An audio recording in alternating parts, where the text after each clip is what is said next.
In today's video, I'm going to teach you on how to recover account and login on Efootball. First, open the app and once you're in the login screen, tap on the three lines icon below. Next, select Data Transfer from the pop-up menu.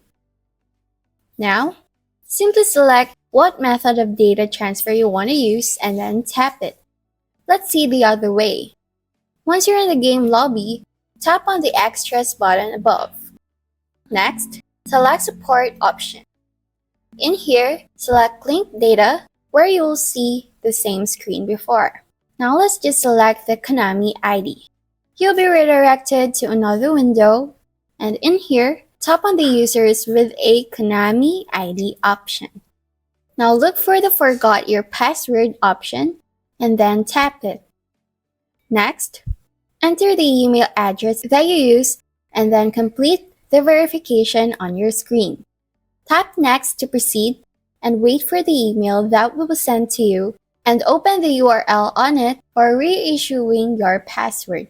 It may take some time for the email to arrive. That's about it.